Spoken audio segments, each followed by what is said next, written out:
What if the most valuable fugitives in history have no face, no pulse, and no reason to run? Today's guest spent 22 years as the FBI's lead investigator on the world's largest unsolved art heist.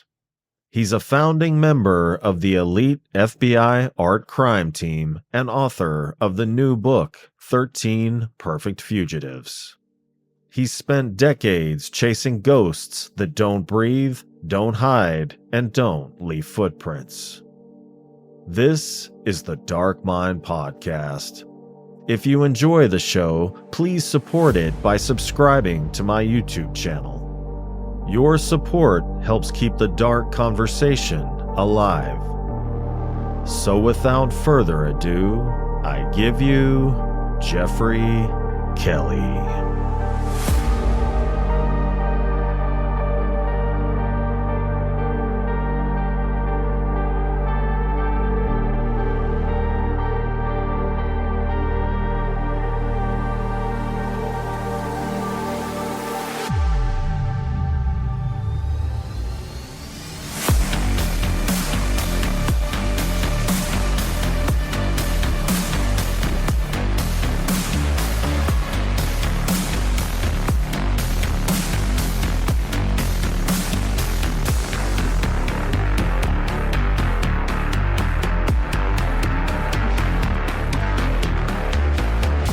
Jeff, welcome to the show.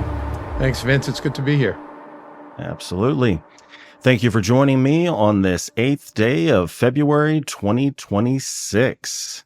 I came across your book, 13 Perfect Fugitives, on Bookstagram, and although it read like a thriller, it was all the more intriguing because the events were real. We all love to romanticize the archetype of the art thief, like the Night Fox in Ocean's 12, but after spending 28 years with the FBI as one of the founding members of the art crime team, you found that, in reality, the truth is much different. Yep. So thank you for joining me on the show today to give us a view behind the law enforcement curtain. Thank you, Vince. I'm happy to be here. So kind of not so much synopsis, but a brief starting point of the events leading up to the present-day book. On March 18th, 1990, two men dressed as police officers rang the night bell at the Isabella Stewart Gardner Museum in Boston, claiming they were responding to a disturbance call. After handcuffing and duct taping the night guards, they spent the next 81 minutes leisurely removing 13 priceless works of art from the walls, including a rare Vermeer and Rembrandt's only known seascape. The total loss has been estimated at over $1 billion, making it the largest art heist in history. And that is where the story begins. So when you decided to call the stolen works, quote, perfect fugitives, what did that metaphor let you say that standard true crime language could not? Yeah, so literally what I was doing was working a stolen property case. But metaphorically, what I was doing was looking for 13 fugitives. When I got the case in 2002, the statute of limitations had already been expired for more than a dozen years. And so I decided to try something unconventional, to work a case, typically not the way the FBI works investigations by relying on the media. But I chose to work it like a fugitive investigation. And when you're working a fugitive investigation, it's different than working a property crime because you're really trying to enlist the assistance of the public. And so I worked it as a fugitive investigation, 13 fugitives. And the reason why I call my book 13 Perfect Fugitives is because they really are the perfect fugitive. The reason why their human counterparts get tripped up is because they've got to go to the DMV. They get toothaches. They've got to go grocery shopping. They got to find a place to live. All of these interactions that they have are the ways that they end up getting tripped up and apprehended. My fugitives don't have those issues, right? They can be hidden up in an attic somewhere. They can be under somebody's bed. They can be down in a basement. And so when they don't have those interactions with people that lead to their apprehension, they really become the perfect fugitives. And that's the title for the book. And I'm having a complete brain fart, but the gang leader that was caught in his 80s in Boston. Uh, are we talking Bobby Gentile, the down in No, Connecticut, or Carmelo Merlino up in Boston? no, Johnny Depp played him in Oh, Whitey Bulger.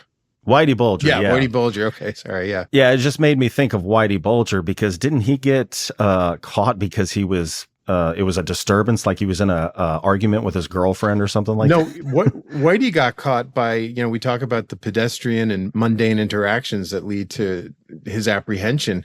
His girlfriend, Catherine Grieg, who he was on the run with, she liked plastic surgery and teeth cleanings and getting her hair done. And these are the ways that she got caught, which ended up leading to Bulger's apprehension.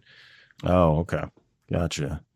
Yeah, and just to clarify, there's no statute of limitations on the recovery of stolen goods, but there is on the actual theft. Yeah, and that was one of the difficult things that I had to deal with when I got the case in 2002. The statute of limitations on the actual robbery of the museum is 5 years. So in March of 1995, the statute expired. I wouldn't be able to charge anybody with the actual crime.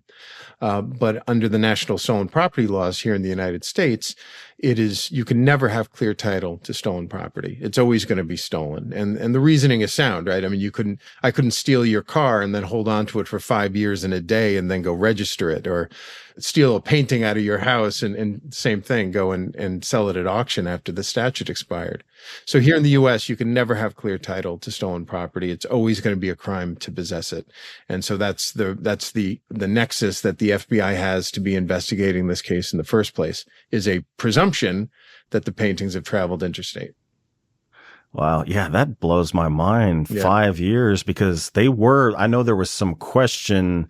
I think some people were saying that it was security guard uniforms, but I think it actually was confirmed that it was police uniforms they were wearing, right? Yeah. I mean, look, there's so much disinformation and misinformation floating around about this topic. And that's one of the reasons why I really wanted to get a book out there with all the facts, so that people who are interested in this can talk about it and do their own investigation, but that they're operating from a position of factual information. They were not security guard uniforms. There were a number of witnesses who saw these guys both outside the museum and, of course, the guards inside the museum. And they all described them consistently as being Boston police uniforms, right down to the Boston police patches on their shoulders. Interesting. That blows my mind that it's just 5 years, because it was armed as well, right? No, they never displayed a weapon. Oh, okay. Yeah. So in that way, it was really very clever by going in and unveiling the night guards by pretending to be police officers. But yeah, it was as a result of the Gardner Museum robbery, which occurred in 1990. In 1994, the late Senator Ted Kennedy from Massachusetts introduced legislation which made it a crime to steal artworks specifically from a museum. It's not a retroactive law, but it has a 20-year statute of limitations. So going forward from 1994 on, there was 4 times as long a period of time that investigators had to charge somebody with theft from a museum. Gotcha. Well, the thieves cut some paintings out of their frames with what appears to be crude haste, yet they were methodical about which pieces to take. How do you reconcile that contradiction between violence and calculation? Yeah, I mean, it's happened before in the past when you're looking at art heists that thieves will cut the paintings out of the frame. The reasoning, you hate to say it because it certainly diminishes the value of the piece and it can damage the piece. But from a practical standpoint, the frames are wood. They're extremely heavy. They increase the dimensions of the painting significantly. So by slicing them out, you're going to make it a little easier to steal. They're going to be significantly lighter. The problem is, I think every thief has this idea, this Hollywood idea that when you cut a painting out of the frame, you're going to roll it up like a poster. And the 2 Rembrandts that were stolen, the 2 that were cut out of the frame, about 4 feet by 5 feet each, as you mentioned, The Storm, which was Rembrandt's only known seascape, and A Lady and Gentleman in Black. These two large pieces, over the years, they've been relined at least twice, which means basically conservators had taken, over the hundreds of years, had taken animal glue and slathered it on the back and then added another canvas to it. And they'd done that at least 2 times. So these pieces were actually, they had kind of the consistency of like foam board. You had never been able to roll them up. Okay. Yeah, and that's actually one of the techniques that I was able to use as an investigator to vet out spurious tips when somebody would say, "Hey, it was unrolled like a poster," or I saw it in a poster tube. I can immediately say that's not possible because these paintings could never have been rolled. Yeah, that's literally what was rolling around in my mind until you described that. Well, some of the stolen works were bypassed for seemingly less valuable pieces. What does that pattern tell you about whether these thieves were working from a shopping list or making gut decisions in the moment? Yeah, it's a great question. So if you look at art theft historically in Massachusetts, and there's quite a lot of it, that's the first armed robbery of a museum in the United States ever took place in Massachusetts when the Worcester Art Museum was robbed of a Rembrandt in 1972. A very prolific art thief by the name of Miles Connor did a daytime smash and grab robbery of a Rembrandt from the Museum of Fine Arts in Boston in 1975. So for Boston crooks, it's like Rembrandt is it's like the iconic piece that everybody knows about. They went into that Dutch room. They took these Rembrandts. They left behind Holbeins and a Durr and other pieces that were potentially of higher value, but they all know about Rembrandt. So, but if you start taking it, and I do this in the book, if you start dissecting the 13 objects that they took, there's really a lot of it makes sense. If you're going to take the overarching concept that these guys are interested in Rembrandts, they took 3 Rembrandts from the Dutch room. There was a 4th Rembrandt, a large oil on panel self-portrait that they actually took off the wall, and it was recovered the next morning, leaning face in against a piece of furniture. And we speculate that they just overlooked it in the dark. There was another piece that was stolen, a landscape with an obelisk, which was attributed to Rembrandt up until the early 80s when it was determined to have been painted by one of his pupils, Govard Flink. So when you look at that, out of the 13 pieces that were taken 3 were Rembrandts, a 4th was probably believed to have been a Rembrandt. There would have been a 14th piece taken, which was also a Rembrandt. So that kind of clears away the Rembrandts, right? There was a finial that was taken. It's basically like a bronze eagle that was on top of a flag in Short Gallery, in one of the other galleries in the museum. There was a Boston mobster, which I talk about in my book, who always said that he cased the museum back in the 70s, and he always said that he wanted to steal that piece because it was going to be his calling card to say the eagle has landed. There was a Chinese beaker that was taken, which we believe was taken as going to go to Miles Connor, the aforementioned art thief. So like when you start taking it apart, I think it's a combination of a shopping list, a Rembrandt shopping list, and a little bit of freelancing on the side. And then there was one piece that was taken, which I don't believe they had any intention of taking in the first place, which I believe was taken off the wall by one of the security guards in the museum that night. That's right, because of the 2 people that were on shift that night, there was the other one. You didn't suspect anything, right? It was just that one guy. Yeah, Randy was the other guard, and he was just a late minute fill-in. Somebody called in sick, so he wasn't even supposed to be working that night. I mean, talk about bad timing for him. Yeah. So yeah, he obviously had nothing to do with it. Well, the Gardner heist happened in 1990, but working on it decades later, what changed in your thinking about the crew from the 1990s to the 2010s? Well, the thinking never changed, right? So I had to take this case on from scratch, starting back in 1990. It was old paper files. It was literally filing cabinets filled with files. It wasn't digital at that point. There was no computer system. And so I had to just start reading it. And unfortunately, my predecessor on the case had been killed in a car accident. So I didn't have anybody to really talk to about, hey, where are we at this stage of the investigation?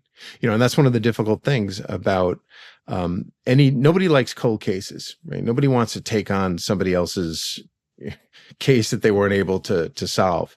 But when you're talking about the FBI, our files deal strictly in facts. It's the just the facts, ma'am, culture.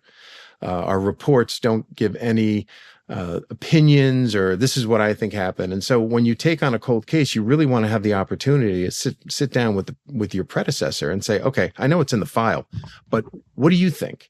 And I didn't have that opportunity. So I had to kind of come upon it on my own. And in 1997, 1998, my predecessor was looking heavily at this crew of organized crime figures in Boston. And I picked up, unfortunately there was a break with his death, and then it took me that long to get to it. And when I got to it, I realized this was a really viable avenue of investigation. And I just continued where he left off. And by the time you got to 2010, I'd been able to trace a very credible, a journey for some of these pieces, not all of them, but for some of these pieces, going from Boston up to Maine, and then down to Connecticut, and eventually down to Philadelphia, where they were offered for sale. Interesting. Well, we often talk about the monetary value of the loss, which is over $1 billion, but from an investigator's perspective, how do you quantify the cultural violence done to civilization when a Rembrandt seascape disappears into a basement for 30 years? That kind of plays off what you told me earlier about now the statute of limitations, if it's stolen from a museum, is much higher.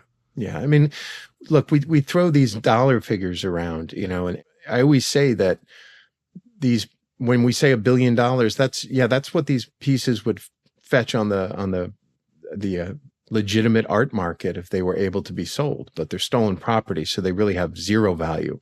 So I say really they're from a financial standpoint, they're worthless. They're not worth anything. You couldn't negotiate these, but they're not worthless. Obviously, they're priceless.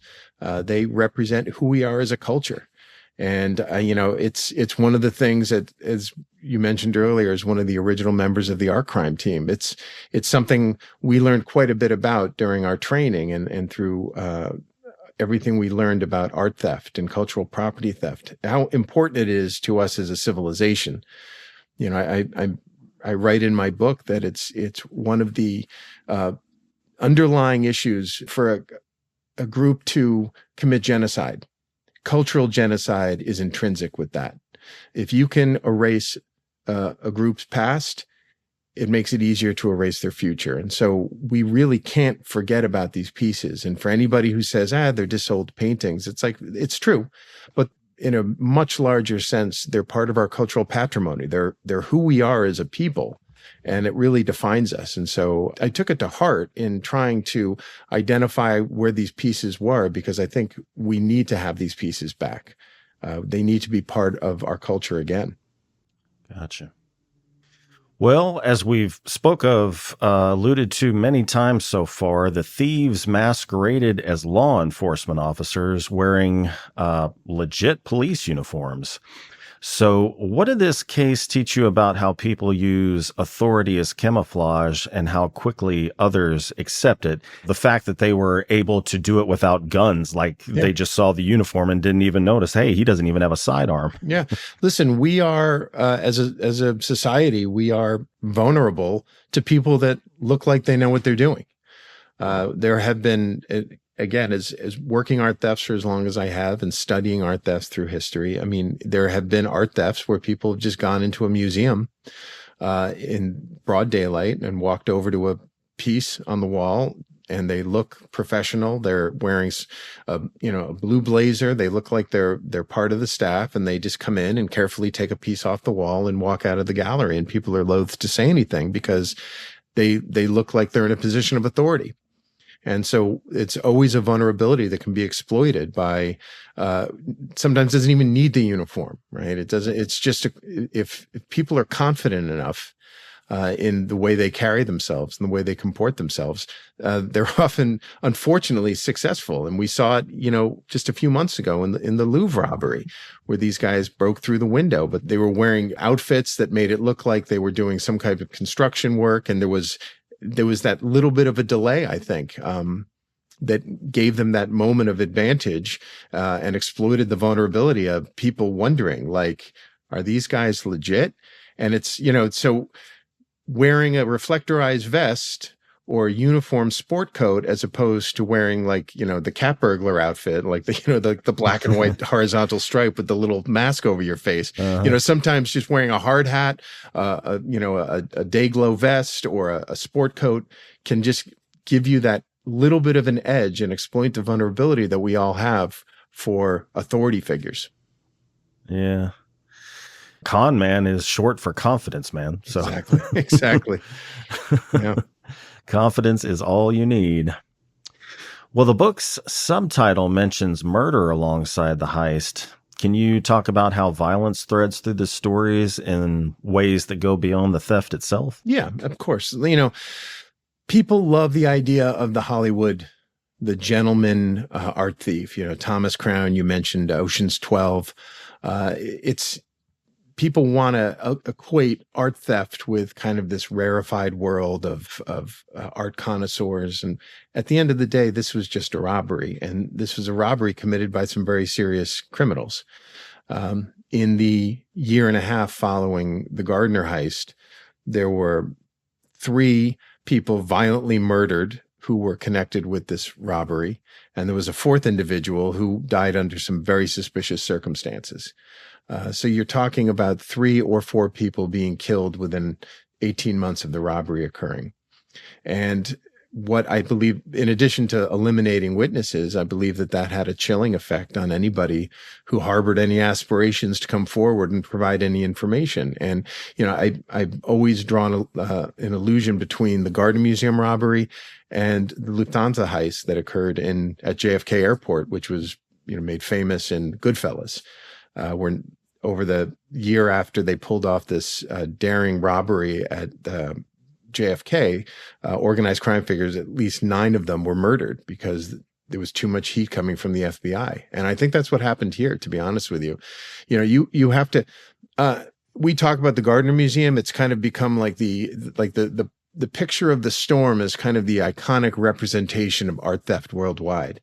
And everybody knows about the Gardner Museum. But that's from March 18th, 1990 on. March 17th and back, the Gardner Museum was a very esoteric, beautiful museum with incredible treasures, but it wasn't as well known as other larger museums in Boston, like the Museum of Fine Arts across the street. And so I think there was this hubris on the part of the subjects who figured that they could come in, steal some paintings, hold on to them for a little while, and then return them, maybe get some reward, or maybe hold on to them in the event that somebody was locked up. And they unwittingly committed the heist of the century, and it just drew way too much attention from the FBI for their liking. Were there any particular individuals that you know of that created that archetype, or is that just naturally what the film industry gravitated to when it came to art thieves? They wanted to make them these real refined, sophisticated like rapscallions. Yeah, rapscallion. That sums it up, and that's what people want to think about.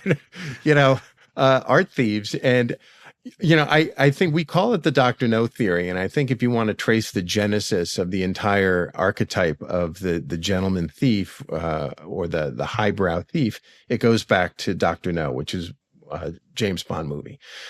And the year prior to this movie coming out, a piece was stolen from, I think, the London Gallery called The Duke of Wellington. Beautiful piece.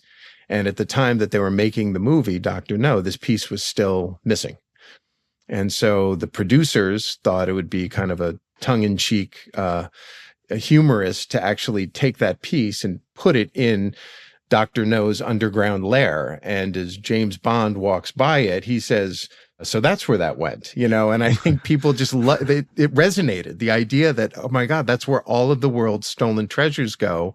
They go to these reclusive, billionaires or these mad scientists or whatever. And there really hasn't been too many robberies that I'm familiar with or art heists over the years that have been, committed by the Dr. No character or anybody even similar. They're typically committed by just typical criminals and robbers, and but they find themselves in this rarefied air. And every time a big art heist occurs, everybody always says, the local police will say, "Oh, this must have been skilled professionals. This must have been art connoisseurs." And somebody invariably says it was probably a contract heist for some wealthy collector somewhere. And the media seizes upon that, even though the statement is made without anything to back it up. It just sounds good. It really sounds better than the fact that it was stolen by some guy with a drug addiction, who was hoping to get a few bucks for it at a pawn shop. Well, Boston organized crime operated on silence and neighborhood loyalty. How did that specific culture make your investigation different from a standard property crime? Yeah, well, listen, whenever you're talking about the mob, and I'm saying mobsters, not necessarily La Cosa Nostra, but it's just when we're talking about organized crime subjects, it's very difficult to get people to talk. Of course, although these mobsters who we believe committed the Gardner heist weren't from the Charlestown neighborhood of Boston, that was like famous for the Code of Silence trial, which involved a group of armored car robbers, and the FBI was finally able to crack that Code of Silence in 1997 when all these people came forward. And I think up until that time, there was a legitimate fear about cooperating, and with good reason when we saw the individuals who were murdered in the Gardner heist. But by the time I got the case in 2002, the Code of Silence, that whole aura of nobody talks, nobody says anything, the mobsters with that ethos of omerta, that was kind of ancient history. And it was amazing to me and my coworkers we were working this case, how many people had information who just, never been spoken to. And we would often say to them, "Why didn't you tell this to somebody before?" And their response was always, "Well, nobody asked." And that's one of the difficult things when you're working stolen art matters. When you look at mobsters and some mobster gets locked up and he's going to cooperate, he's going to give up information on what he believes the government wants, which is understandable, right? Killings, drug trafficking, weapons, extortion, all the things that underpin, a traditional RICO case. They don't really think about stolen artwork. It just doesn't calculate with them because these guys are dealing with they're dealing with swag constantly. Somebody's always bringing in something that fell off the back of a truck. And coming in here with stolen paintings is just more swag. And so when we actually started asking specific questions, we got a lot of really meaningful answers. And is it true and or completely common that local mobs are benevolent to the surrounding neighborhood to kind of get them on their side? I know I'm talking like straight out of a Scorsese film, but yeah, I mean, certainly when when we talk about terrorist organizations, in the MENA region, Middle East, North Africa, you're talking about drug cartels down in South America. Yeah, they're extremely astute businessmen who fund schools, they fund hospitals, they employ people in the neighborhood. And so they engender loyalty through that because they've made themselves indispensable to the community, albeit for nefarious reasons. But you see that in the mob. I can tell you that going to college in Boston and living in Boston for the last 30 years, you see there are particular neighborhoods where they take care of their own. Strong Irish enclaves and Italian strongholds where there had been historically organized crime subjects operating within these neighborhoods, but the neighborhoods are incredibly safe. There's not going to be, people aren't going to break into somebody's car. They're not going to be getting mugged. The women aren't going to be getting raped because they keep their neighborhood safe. And because of that, it engenders loyalty amongst their neighbors because, look, these guys may be mobsters, but all I know is nobody's going to steal my car. Yeah. Nobody's going to harm my daughter. Nobody's going to mug my son. And that makes it extremely difficult to break through that veil of silence. Gotcha. Well, there's a theory that the stolen art was meant as a bargaining chip for legal leverage. If that's true, why do you think no one ever played that card, even when facing serious prison time? Yeah, it's a great question. And it's one I talk about in my book, that when this crew in Boston got locked up in 98, 99 for attempting to commit an armored car robbery, there was discussions about trying to use the artwork as leverage to get at least one of them or two of them a lesser sentence. But it never came to fruition. And the possibility of that is because the paintings had already been moved at that point, and it was difficult to get them back so that they could use them for leverage. How did you navigate the ethics of suspicion when you couldn't prove everything that you strongly believed? Because I'm trying to remember exactly what all you had on really good account, on really good authority, but it was still wasn't hard enough evidence. Yeah, I mean, that's Vince, that's a great question, and it's one that I struggled with. By 2013, we were very confident we knew who had committed the robbery. And in fact, if the statute of limitations hadn't expired at that point, we had enough to charge them. And typically that's how the FBI lets charging documents speak for it, right? We don't say, hey, we think this guy did it, or we think that guy did it. If we think they did it and there's probable cause, we're going to charge them. They're going to be indicted, or they're going to be charged via a complaint. That's how we go about showing who we believe is responsible. But of course, the statute of limitations was expired and these individuals were dead. I argued with the U.S. Attorney's Office at the time when we agreed that we were going to do a press conference, which we did on the 23rd anniversary of the heist, March 18th of 2013. And we did it for a very particular reason, because the publicity that we had been using for the Gardner case was basically confined to the New England region. And now we had some very credible information that these paintings may have been offered for sale down in Philadelphia. So we wanted to expand the scope. And I wanted to identify who we believed committed the heist. And as did executive management in FBI Boston at the time, the U.S. Attorney's Office at the time did not want to release that information. And I respect it. We can agree to disagree, and we certainly deferred to them because they're the prosecutors. And so we didn't release it. I was concerned at the time that there would be some criticism directed. There'd be some blowback saying that, this was a bluff. It was not a bluff. But it's a difficult situation to, how do you identify somebody when you can't charge them or when they're dead? And that was always kind of this lingering concern for the investigation, that it was kind of this. I don't think there was anything to back it up, that we were kind of bluffing. And so I think what my book does is really lays out a lot of facts, lays out what I believe is a very compelling theory about who committed the heist and where some of these paintings went over the years. So. Well, this next question's a bit of a guilty pleasure for me. I hope you'll indulge me just for a second. But I always love the interrogation techniques that FBI agents use, and I've read this. I'm assuming you know about this book, What Everybody Is Saying, Joe Navarro, ex-FBI. Yes. Yep. Yeah. Yep. Yeah. So I was just curious. In this case, interrogations yielded half-truths. So what micro gestures betrayed guilt more than words?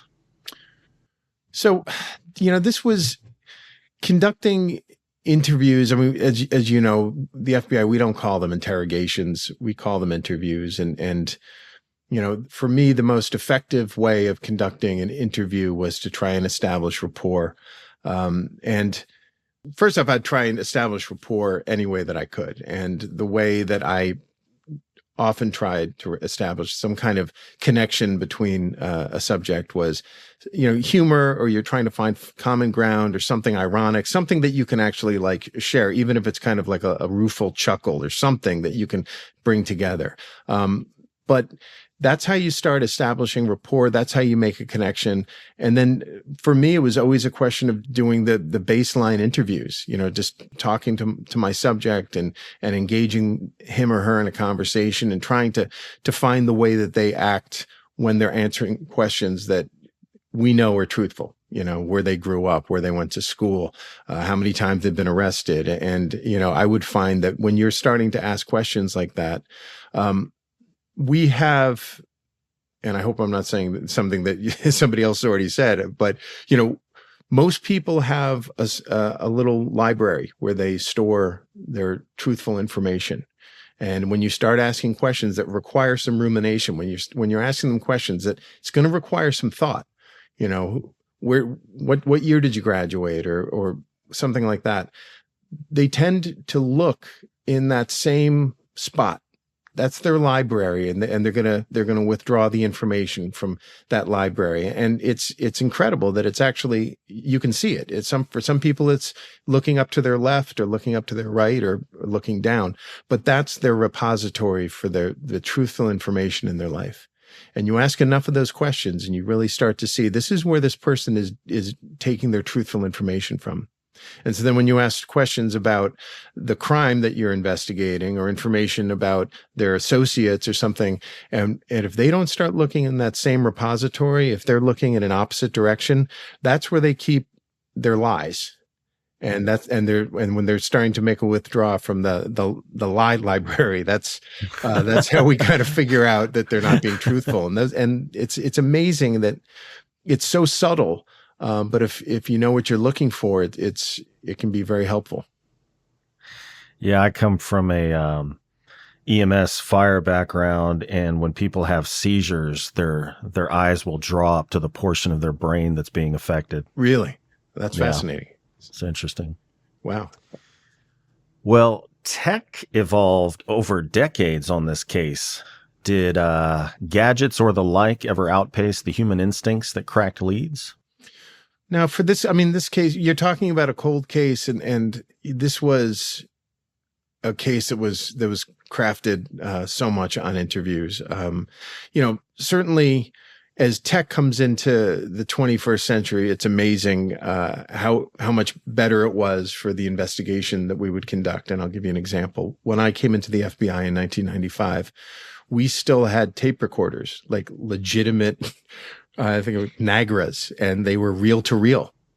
Mm-hmm. And your informants or your undercovers had to literally strap this thing to their chest. And of course, we see it in every Hollywood movie where they're patting you down for a wire. And 30 years ago, 40 years ago, yeah, that would get somebody killed. The technology has gone by leaps and bounds since then. Now all recorders are digital, and recorders are now hidden. Of course, they're hidden in functional cell phones or key fobs on a vehicle, but they're hidden in credit cards that are functioning credit cards. And the technology is so far surpassed what most criminals think. And we had an investigation in this case where we used, we had an undercover agent on 2 occasions, and we had numerous sources over the years that I sent forth to speak with my subjects. And it's such a major comfort level when you don't have to worry that somebody's going to find the wire, because so many criminals still think that. And I had criminals, and in this case, I had subjects who were saying, leave your cell phone here and we're going to go in the next room, or, hey, take your jacket off, to get that comfort level that they don't have the giant, like novelty tape recorder taped to their stomach. But listen, it's in a credit card. It's in a pair of eyeglasses. You're not going to find it. You can search them as much as you want. You're never going to find it. And it's really is amazing the admissions that you will get from subjects who think that they are talking without the FBI listening in. Am I the one recording you or vice versa? No. Exactly. Yeah.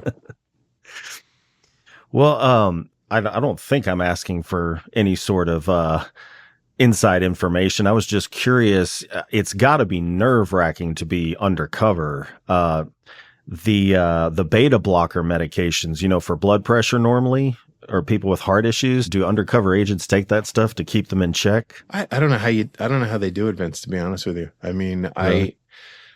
I have nothing but respect for any local, state, or federal law enforcement officer who's willing to do that, because it is a tremendous. It's so dangerous. You're going up against guys, and we had this in this case where I talk about it in the book, where you have undercovers, and sources. If the subjects were to find out that these guys were wearing a wire, the repercussions would be deadly, because you're not just an FBI agent or a cop. You are betraying their trust. You're their friend. And Donnie Brasco. yeah. And to find out that your friend has actually been betraying your confidence and betraying your friendship, there's no question that would have deadly consequences, even if they know that they're going to go to prison for the rest of their life for killing an FBI agent or a cop. I mean, it's such a betrayal, such an abject betrayal. Yeah. Well, what is the most important lesson this case offers museums that has nothing to do with alarms, cameras, or guards? The most important thing is a layered security approach. Since I retired from the FBI, I work as a museum security consultant, and it is amazing the number of museums that are out there that work their security protocols like a chain. And if one link in that chain breaks, no matter how robust your security system is, the whole thing collapses. And that's what happened with the Gardner Museum. I've had so many people over the years say, "Oh, the Gardner, did they have lacking security?" It's not the case. They had their security protocols were on par with other museums at that time. The problem is the protocol was a link. You need to have a layered security system where it's redundant. Redundancy is probably one of the best adjectives to describe a museum security system. If this fails, then you've still got this. And if this fails, you still have this overarching security protocol that's going to keep everything safe. And I think that's something that museums everywhere, unfortunately, oftentimes it takes a loss before they realize how vulnerable they were. And that's really one of the difficulties for museums. It's a constant battle between the museum security directors and the curatorial staff or the director of the museum. They want to bring people in and to feel that it's a welcoming environment. It's an educational, it's an aesthetic environment. Museum security directors are up late at night worrying that somebody's going to come and steal their artwork. And you have to temper that. You have to strike a balance, because museums, and I think I'm being candid here, I think a lot of museums have an antiquated notion of how security should work. In this society, certainly post 9/11 society, we accept that there's going to be security protocols. You want to go fly, you've got to go through a TSA checkpoint and all the rigmarole with that to keep the airways safe. You go to a sporting event, you're going to go through magnetometers. You can't bring a bag unless it's clear and it can be only a certain size. Like going to schools, you can't even go into a public school without getting buzzed in. This is the new normal for us as Americans and maybe worldwide. And I don't think it's unrealistic to suggest that if you're going to go into a museum, you have something a little more robust than what a lot of museums have today, where you've got to have bag checks. When you're talking about climate activism, it's not even theft that a lot of museums are worrying about now. It's the defacement and vandalism of their collection by climate activists and people trying to make a statement, a political statement. So I think a lot has changed, and I think it continues to change for the better. Well, when you're doing that security consulting, this is the retired firefighter coming out of me. Is it a nightmare to balance, triple, quadruple redundant systems with fire hazards, fire codes, and stuff like that? Yes, absolutely. Absolutely. Because obviously, when you think about it, look, when we talk about night guards in a museum, the main purpose for a night guard at a museum is not that somebody's going to break in. I mean, certainly it happens, but the main reason why there are security guards in a museum off hours is in case of fire or a burst water pipe. I mean, those are the things that can destroy $1 billion art collection in an hour. So when you're talking about fire suppression, it has to be fire suppression that's going to not destroy the entire collection, right? It's kind of going to be pointless if you put the fire out, but in doing so, you douse everything with corrosive gas that's going to destroy these priceless objects. So it's a constant balance to temper security and the safety of the collection with a positive visitor experience. It's an unenviable task. And that's what I try to do now, is to just make it a little bit more palatable for museums. Listeners at home, I promise, just one more question. Fire sprinklers. Do most museums have fire sprinklers? Yeah, a lot of them do. A lot of them have different types of fire suppression systems. But yeah, I mean, and of course, keep in mind, you have to satisfy local building codes, for cities and towns. So yeah, there has to be fire suppression systems. Yeah. Gotcha. Well, you've said that the Gardner case is the most challenging of your career. What about it was more psychologically taxing than violent homicides or mob murders? The strikeouts, Vince, to be honest with you. I worked a lot of cases over my career. Violent crime matters, art theft matters. I was in a gang unit for 8 years. And there's a finite finish line. This crime occurred, first let's find out who did it. And then let's collect enough evidence to establish the requisite probable cause. And then let's go put him in jail. And it's finite, and it's usually relatively short. And I say relatively in comparison to the Gardner Museum. We're talking anywhere from a few weeks to a few years. But there's a finish line, and you can see that finish line. It is difficult to work a case and stay positive and stay optimistic when you just hit so many dead ends. And there were a number of times in this investigation where we really thought, hey, this is it. We're going to get at least some of these pieces back. This is, to the point of like digging a Rubbermaid container out of the ground and having the big unveiling as I popped the lid off, and to come back from that, it's really difficult to kind of shake that one off and say, okay, let's try again. And that's what makes it so hard to work a case for that long. I had this case for 22 years. I don't know of any other FBI agent ever that's had one investigation for so long. That case followed me on squad changes, and even I moved down to another office, a satellite office in the Boston division, and the case stayed with me because of my institutional knowledge, I guess. But as a result, it was just, wow. It was a lot of heartache. I'd be lying if I said that I didn't internalize some of that, because it was difficult to get so close and almost have it in your grasp. So, tantalizing, and then lose it at the last second. Well, as you said earlier, this case was very not interrogation, interview heavy. Very much. You started as a transit cop in New York before joining the FBI. What did working in the subway system teach you about reading people that you later applied to art crime? Yeah, I mean, I think the greatest thing about working as a cop is understanding human nature and understanding what people need and trying to give that to them. I'll give you an example. There were times when I'd be working by myself, and you come across 5, 6, 7 guys who were doing something mildly illegal, right? Totally outnumbered, potentially outgunned. And, when I started as a brand new rookie, you want to go in there and lock everybody up, and you realize that it's not effective there, and you need to give people an out. You need to give them dignity. And I found that after I started doing it for a while, it was so much more effective to find the leader who's somebody in a group. There's whether teenagers or whatever, somebody's the leader.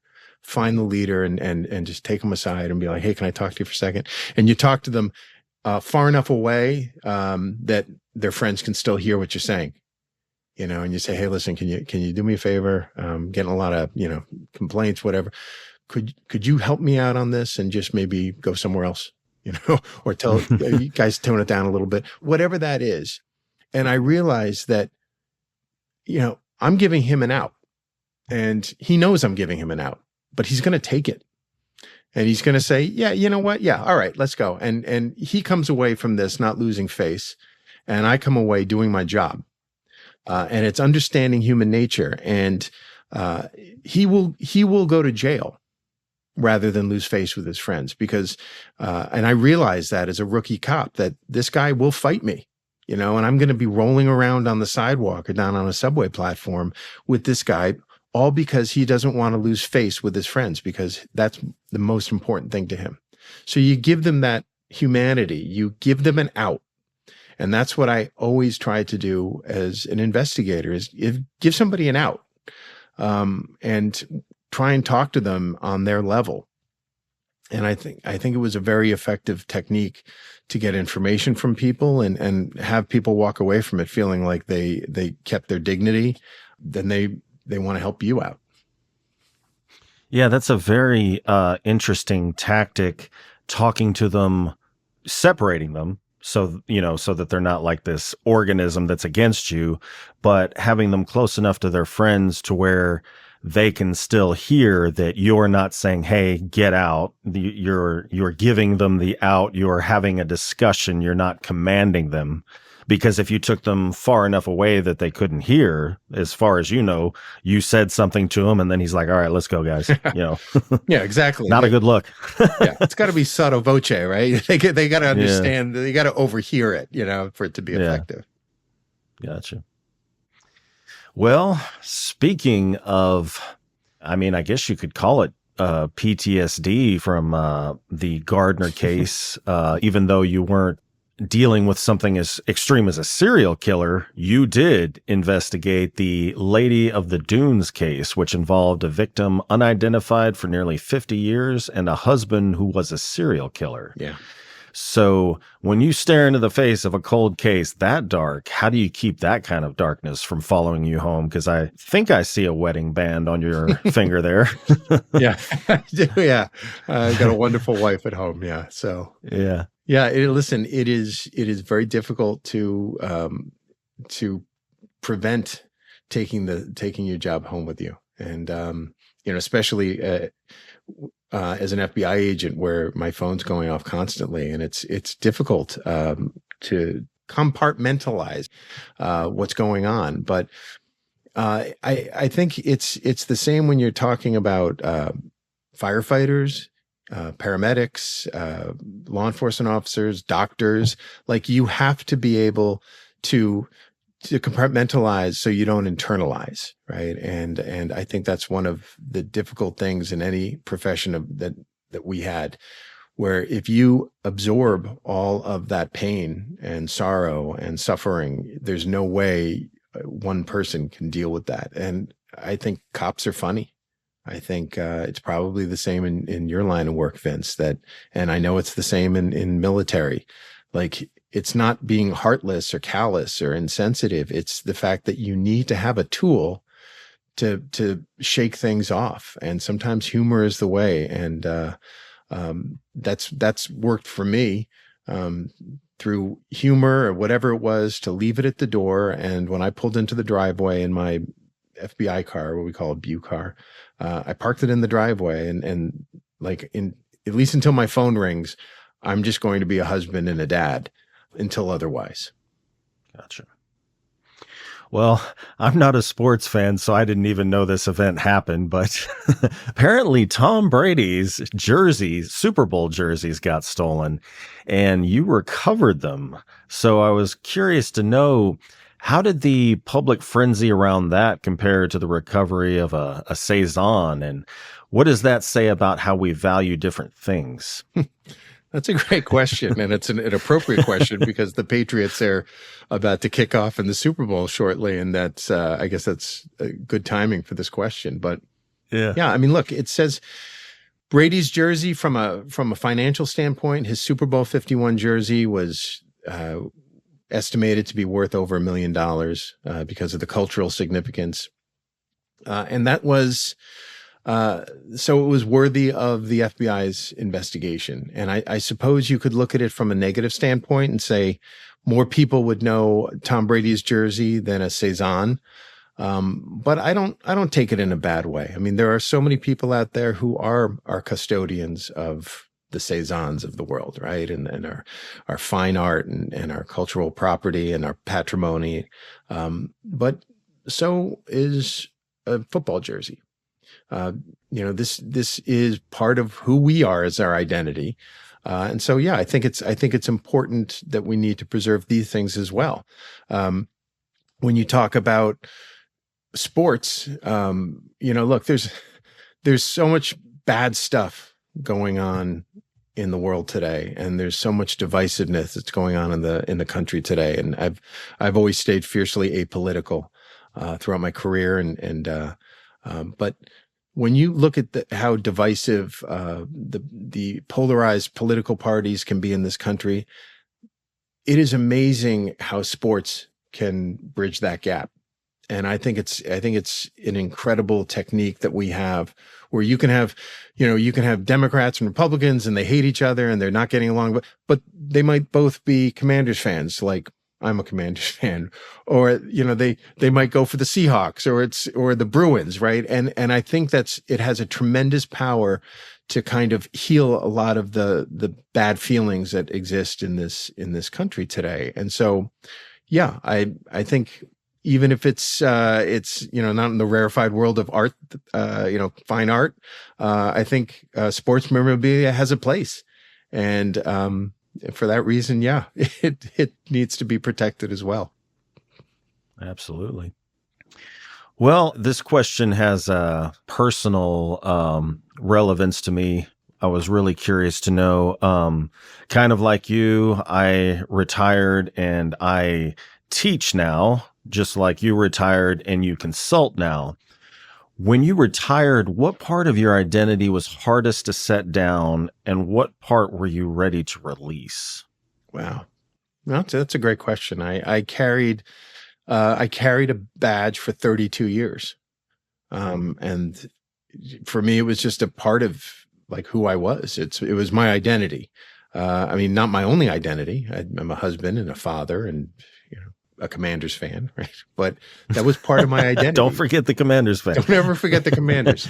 But it's part of who I am. And I have to say, the day I retired, it's funny, like when you look at the movies, the guy comes in, and he retires and he slaps his gun and his badge on on his boss's desk, like, and walks out. In reality, especially in the FBI, it's like I had like a shopping cart of all the stuff that was signed out to me throughout my career that I had to turn in, a lot of stuff. But the turning in my badge and my credentials, what we call our creds, was very difficult.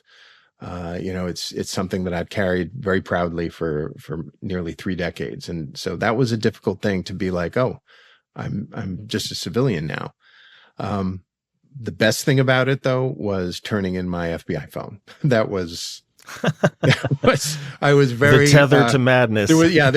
There was no sadness whatsoever to turn in that phone, because that thing, it was like it would go off constantly. And I enjoy skiing with my family, and it's like at the bottom of every run, I'd go pull out my phone to make sure I didn't miss a call or an important email. And I was really happy to turn that in.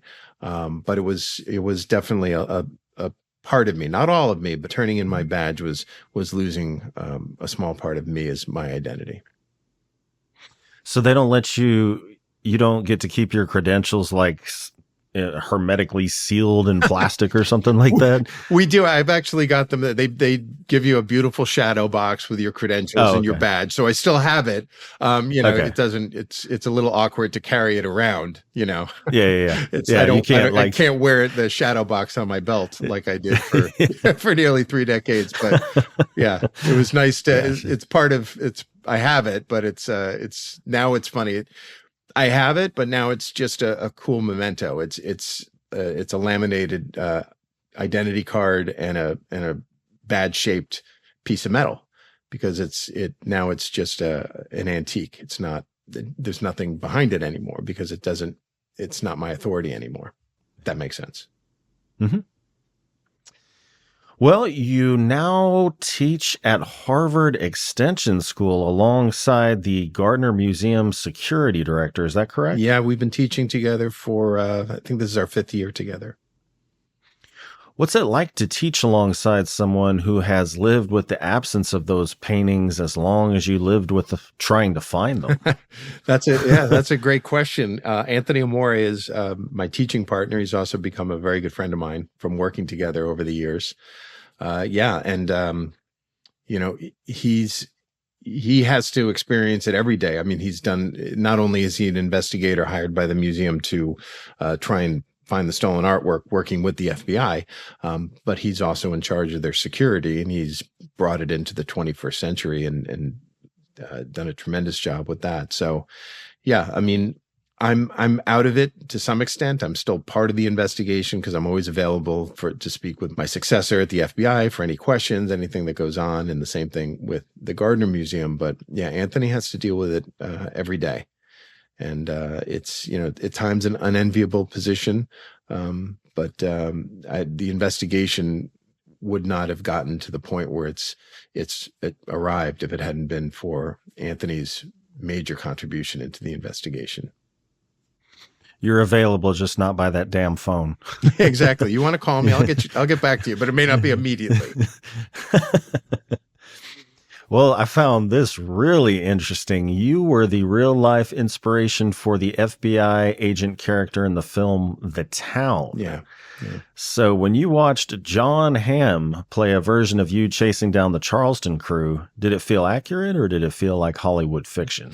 I'll tell you, when we found out that Ben Affleck was going to be making a movie about the Charlestown armored car crew, the first time he came in to meet with us in the squad area, my partner and I at the time, we sat down with him in a conference room, and he couldn't have been nicer. And I remember distinctly saying to him, if you want this movie to be really good, just listen to us and we'll tell you how to make it accurate.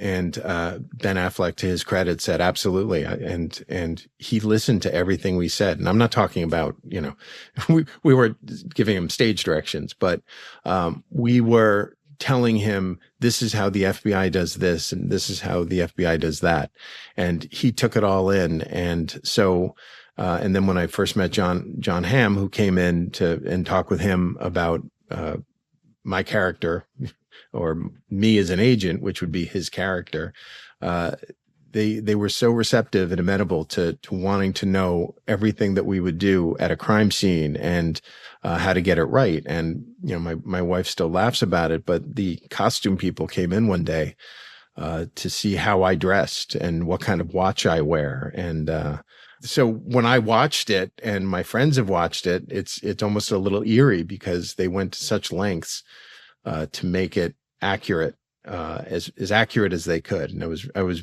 really impressed with the job they did. And I think it's one of the best FBI movies that I've seen, not just because it's based on our FBI squad, my colleagues and I, but just because they wanted to go the extra mile to make it as accurate as possible. And I think they succeeded. Were you flattered that they got John Hamm to portray you? Like, yeah, somebody as good looking as me, thank God. I was very happy about that. So, and it was cool. And, it was fun.